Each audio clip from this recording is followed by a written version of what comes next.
नमस्कार जी। आज मैं आपको शंकर जी की कथा सुनाने जा रही हूँ। इसे हर सोमवार को सुनना चाहिए। एक समय की बात है, किसी नगर में एक साहूकार रहता था। उसके घर में धन की कोई कमी नहीं थी, लेकिन उसके कोई संतान नहीं थी। इस कारण वह बहुत दुखी रहता था।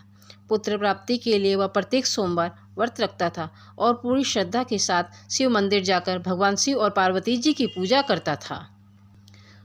उसकी भक्ति देखकर एक दिन मां पार्वती प्रसन्न हो गईं और भगवान शिव से उस साहूकार की मनोकामना पूर्ण करने का आग्रह किया।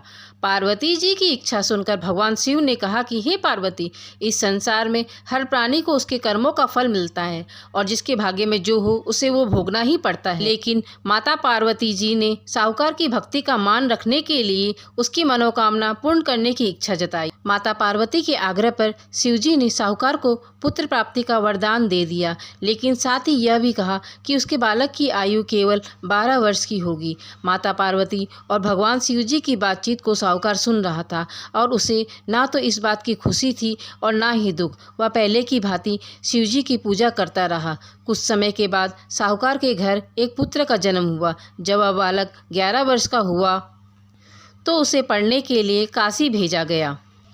साहूकार ने पुत्र के मामा को बुलाकर उसे बहुत सारा धन दिया और कहा कि तुम बालक को काशी विद्या प्राप्ति के लिए लेकर जाओ और मार्ग में यज्ञ कराना, और जहाँ भी यज्ञ कराओ वहाँ ब्राह्मणों को भोजन कराते और दक्षिणा देते हुए जाना। दोनों मामा भांजे इसी तरह यज्ञ कराते हुए और ब्राह्मणों को दान दक्षिणा देते हुए काशी की ओर चल पड़े।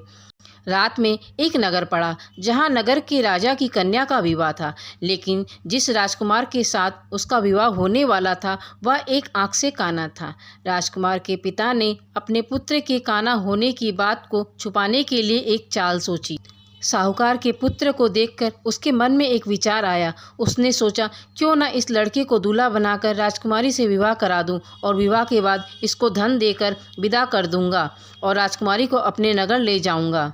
लड़के को दूल्हे के वस्त्र पहनाकर राजकुमारी से विवाह करा दिया गया, लेकिन साहूकार का पुत्र ईमानदार था। उसे यह बात न्याय संगत नहीं लगी। उसने अवसर पाकर राजकुमारी की चुन्नी के पल्ले पर लिखा कि तुम्हारा विवाह तो मेरे साथ हुआ है, लेकिन जिस राजकुमार के संग तुम्हें भेजा जाएगा वह एक आंख से काना है। मैं तो काशी पढ़ने जा रहा हूँ। जब राजकुमारी ने चुन्नी पर लिखी बातें पढ़ी तो उसने अपने माता पिता को यह बात बताई। राजा ने अपनी पुत्री को विदा नहीं किया, जिससे बारात वापस चली गई। दूसरी ओर साहूकार का लड़का और उसका मामा काशी पहुँचे और वहां जाकर उन्होंने यज्ञ किया। जिस दिन लड़के की आयु 12 साल की हुई उसी दिन यज्ञ रखा गया। लड़के ने अपने मामा से कहा कि मेरी तबीयत कुछ ठीक नहीं है। मामा ने कहा कि तुम अंदर जाकर सो जाओ। शिव जी के वरदान अनुसार कुछ ही देर में उस बालक के प्राण निकल गए। मृत भांजे को देख उसके मामा ने विलाप शुरू किया। संयोगवश उस समय शिवजी और माता पार्वती उधर से जा रहे थे। पार्वती जी ने भगवान से कहा, हे स्वामी, मुझे इसके रोने के स्वर सहन नहीं हो रहे। आप इस व्यक्ति के कष्ट को अवश्य दूर करें। जब शिवजी मृत बालक के समीप गए तो वह बोले कि यह उसी साहूकार का पुत्र है जिसे मैंने 12 वर्ष की आयु का वरदान दिया था। अब इसकी आयु पूरी हो चुकी है। लेकिन मातृभाव से विभोर माता पार्वती ने कहा कि हे महादेव, आप इस बालक को और आयु देने की कृपा करें, अन्यथा इसके वियोग में इसके माता पिता भी तड़प तड़प कर मर जाएंगे। माता पार्वती के आग्रह पर भगवान शिव ने उस लड़के को जीवित होने का वरदान दिया। शिव जी की कृपा से वह लड़का जीवित हो गया। शिक्षा समाप्त करके लड़का अपने मामा के साथ अपनी नगर की ओर चल दिया। दोनों चलते चलते उसी नगर में पहुँचे जहाँ उसका विवाह हुआ था।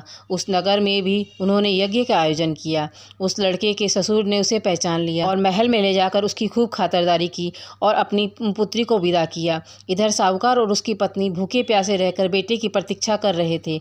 उन्होंने प्रण कर रखा था कि यदि उन्हें अपने बेटे की मृत्यु का समाचार मिला तो वो भी प्राण त्याग देंगे, परंतु अपने बेटे के जीवित होने का समाचार पाकर वे बेहद प्रसन्न हुए। उसी रात भगवान शिव ने व्यापारी के स्वप्न में आकर कहा, हे सेठ, मैंने तेरी सोमवार के व्रत करने और व्रत कथा सुनने से प्रसन्न होकर तेरे पुत्र को लंबी आयु प्रदान की है, और इसी प्रकार जो कोई सोमवार का व्रत करता है या कथा सुनता और पढ़ता है उसके सभी दुख दूर होते हैं और समस्त मनोकामनाएं पूर्ण होती है।